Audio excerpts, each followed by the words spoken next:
بسم اللہ الرحمن الرحیم۔ السلام علیکم ورحمۃ اللہ وبرکاتہ۔ تحسین القرآن کورس کے قواعد کی تکمیل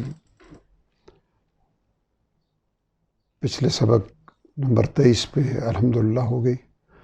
آج ترتیب کے لحاظ سے تو یہ سبق نمبر 22 پہ تکمیل ہوئی۔ آج 23واں سبق ہے، لیکن یہ باقاعدہ تلاوت کا سلسلہ ہم شروع کریں گے، اور یہ توفیق ربانی سے انشاءاللہ العزیز جاری رہے گا تھوڑا تھوڑا کر کے، تاکہ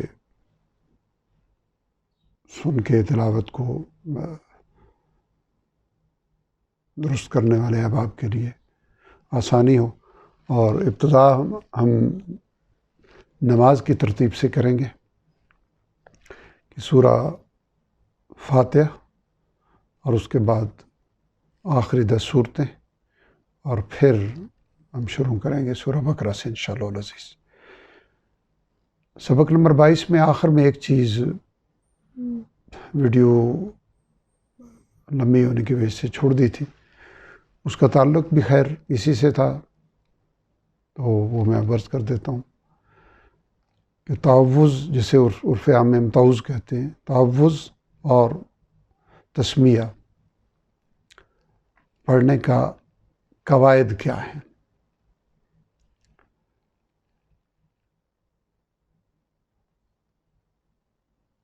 اسباق کے دوران میں عرض کر چکا ہوں کہ قرآن حکیم کی 114 صورتوں میں ایک صورت ایسی ہے، سورہ توبہ، سورہ البراء، کہ جس میں شروع میں بسم اللہ نہیں پڑھی جاتی۔ تو سورت کے شروع میں بسم اللہ پڑھنا یہ ضروری ہے۔ ہمارے ہاں رائج جو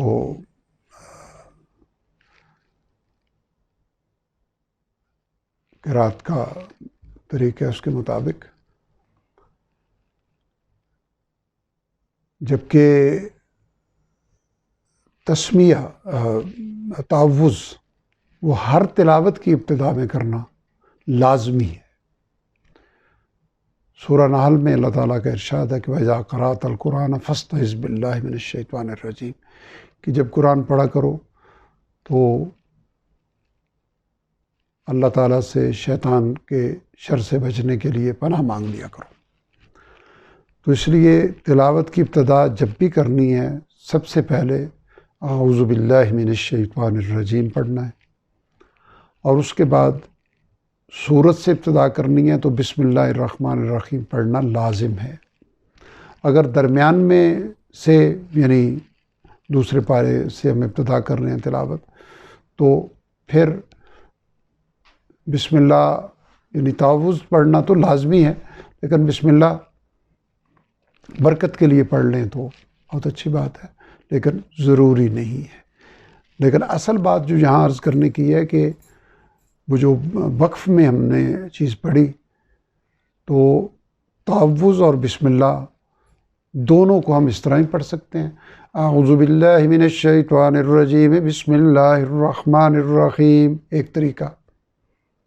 اعوذ باللہ من الشیطان الرجیم بسم اللہ الرحمن الرحیم، اعوذ باللہ من الشیطان الرجیم بسم اللہ الرحمن الرحیم، یعنی وصل بھی ہو سکتا ہے اور وقف بھی ہو سکتا ہے، دونوں کو ملا کے اعوذ باللہ من الشیطان الرجیم بسم اللہ الرحمن الرحیم بھی پڑھ سکتے ہیں، اور یہ ہو گیا وصل، اور وقف اعوذ باللہ من الشیطان الرجیم بسم اللہ الرحمن الرحیم۔ لیکن اس کے بعد آگے سورت کی ابتدا میں بسم اللہ کو ہم ملا سکتے ہیں سورت کے ساتھ، جہاں ملنے کی صورتیں ہوں، جیسے سورہ فاتحہ میں کبھی اتفاق ہوا ہو قرآن سے پڑھنے کا، بسم اللہ الرحمن الرحیم الحمد للہ رب العالمین، یعنی مل حمد للہ بھی پڑھا جا سکتا ہے، اور بسم اللہ الرحمن الرحیم الحمدللہ رب العالمین، یعنی بسم اللہ پہ وقف کر کے پھر الحمدللہ۔ لیکن اگر درمیان سے، جسے دوسرے پارے سے، تیسرے پارے سے، چوتھے پارے سے، یعنی جو پارے سورت سے شروع نہیں ہوتے وہاں سے یا کہیں درمیان سے تلاوت کی ابتدا ہو رہی ہے تو تعوذ پہ وقف لازمی، یعنی سانس اور آواز مکمل ختم کرنے کے بعد ہم پڑھیں گے۔ اور اسی طرح اگر صرف تعوذ پڑھیں گے تب بھی، اور اگر بسم اللہ ساتھ ملا کے پڑھیں گے تب بھی، یعنی تعوذ کے ساتھ بسم اللہ کو ملا بھی سکتے ہیں، جدا بھی کر سکتے ہیں، لیکن اصل معاملہ وہاں کا ہے۔ مثلا ابھی ہم پڑھتے ہیں، دوسرے پارے کی ابتدا کر رہے ہیں، اعوذ باللہ من الشیطان الرجیم سیقول السفہاء من الناس، یعنی اعوذ باللہ پہ وقف کیا۔ اب اگر ہم اس میں برکت کے لیے بسم اللہ پڑھنا چاہتے ہیں، اعوذ باللہ من الشیطان الرجیم بسم اللہ الرحمن الرحیم سیقول السفہاء من الناس، یعنی وقف ضروری ہے اگر صورت کے علاوہ یعنی بسم اللہ پہ وقف ضروری ہے اگر صورت کے درمیان سے ہم تلاوت کر رہے ہیں۔ یہ چیز اہم تھی اس کی وضاحت کرنا۔ اب ہم سورہ فاتحہ سے ابتدا کر رہے ہیں، اعوذ باللہ من الشیطان الرجیم بسم اللہ الرحمن الرحیم الحمد للہ رب العالمین۔ یعنی دھیان کس چیز پہ رکھنا ہے؟ ہم دیسی طریقے پہ کیا پڑھتے ہیں؟ الحمد للہ رب العالمین۔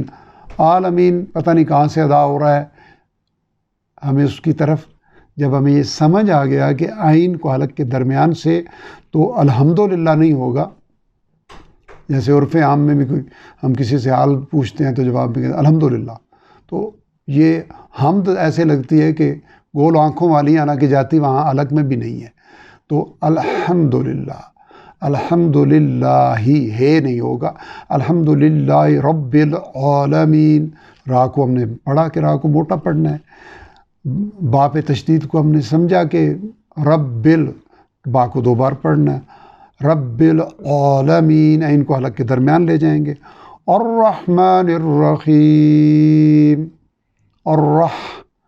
الرحمن الرحیم نہیں جو دیسی طریقہ ہے، الرحمن الرحیم، مالک یوم الدین، مالک یوم الدین نہیں، مالک یوم الدین نہیں، مالک یوم الدین، ایاک نعبد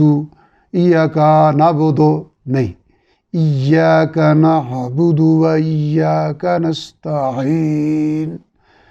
یعنی قرآن حکیم رب ذوالجلال کا کلام ہے، تو یہاں پوری توجہ، پوری کنسنٹریشن حرف کہاں سے ادا ہونا ہے، کیونکہ رب کا کلام ہے اور رب نے جس طرح اپنے نبی کو سکھایا اس کے قریب آقا کریم صلی اللہ علیہ وسلم کے انداز کے قریب لے جانے کی کوشش کریں گے تو اس کوشش پہ اللہ کی رحمتیں ہمارے شامل حال ہو جائیں گی۔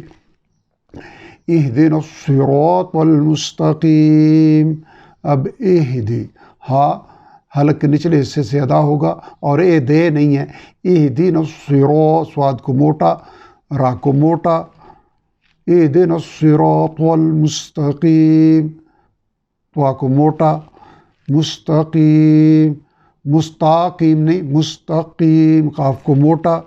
وقف میں ظاہر ہے یہ ساری جگہوں پہ میں وقف کرتا آ رہا ہوں، آخر میں ایک بار پھر پورا پڑھ دوں گا، صراط الذین انعمت علیہم، سواد کو موٹا، را کو اس لیے موٹا کہ اس کے اوپر ویسے را مستقل موٹے حروف میں شامل نہیں ہے، مستقل موٹے حروف آپ کو یاد ہوگا کہ 7 ہیں، غین خا قاف صاد زواد اور طا زوا، غیر المغضوب، غیر المغضوب، اب زبان اگر سامنے دانتوں سے لگ رہی ہے تو یہ ہم کیسے پڑھ رہے ہیں؟ یہ زوا یعنی جسے ہم اردو میں پنجابی میں زوئے کہتے ہیں وہ نہیں ہے، غیر المغضوب، زواد کا مخرج ہم سیکھ چکے ہیں کہ بائیں طرف کی 5 کے 5 داڑوں کی جڑ میں زبان کا لمبا کنارہ اس طرح لگے گا کہ زبان کی نوک سامنے والے دانتوں سے دور رہے گی، تب یہ ضاد ہوگا اور زبان اوپر اٹھے گی۔ غیر المغضوب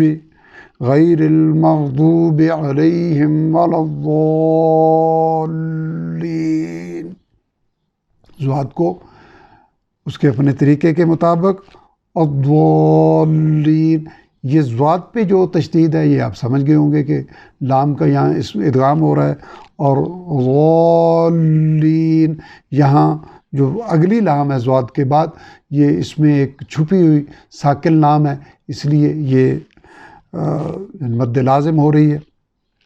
آمین۔ بسم اللہ الرحمن الرحیم، الحمد للہ رب العالمین، الرحمن الرحیم، یعنی وقت پہ سانس اور آواز کو توڑ کے اگلا لفظ ہم پڑھیں گے۔ مالک یوم الدین، اب میں چونکہ پڑھانے کے لیے درمیان میں بول رہا ہوں اس لیے یہاں تحفظ پڑھنا اس لیے ضروری نہیں ہے کہ چونکہ سکھانے کے لیے پڑھا جا رہا ہے، لیکن اگر درمیان میں کسی کے سلام کا جواب دے دیا، کسی سے کوئی بات کر لی، تو پھر دوبارہ سے تحفظ پڑھ کے پھر ہم کریں گے۔ اہدنا الصراط المستقیم صراط الذین انعمت علیہم غیر المغضوب علیہم ولا الضالین۔ آمین۔ صدق اللہ العلی العظیم۔ جو قواعد بھی اس میں عرض کیے گئے ہیں سب کو ذہن نشین رکھ کے، چونکہ قواعد اس لیے سیکھے جاتے ہیں کہ جب ہم وہ عمل کریں جس کے لیے وہ قواعد سیکھیں تو وہاں ان کو امپلیمنٹ کیا جائے۔ تو انشاءاللہ العزیز اگلی نشست میں ہم سورہ فیل یعنی نماز کی ترتیب سے وہ پڑھیں گے، اور اس کے بعد انشاءاللہ العزیز ہم سورہ الناس تک مکمل کر کے پھر سورہ بقرہ انشاءاللہ آہستہ آہستہ سلسلہ چلتا رہے گا۔ رب ذوالجلال صحیح کو مشکور فرمائیں، اور قرآن حکیم کو ہمیں درست تلفظ سے پڑھنے، صبح و شام کے اوقات میں تلاوت کرنے، قرآن حکیم کو سمجھنے اور عمل کرنے کی توفیق عطا فرمائیں۔ وآخر دعوانا الحمدللہ رب العالمین۔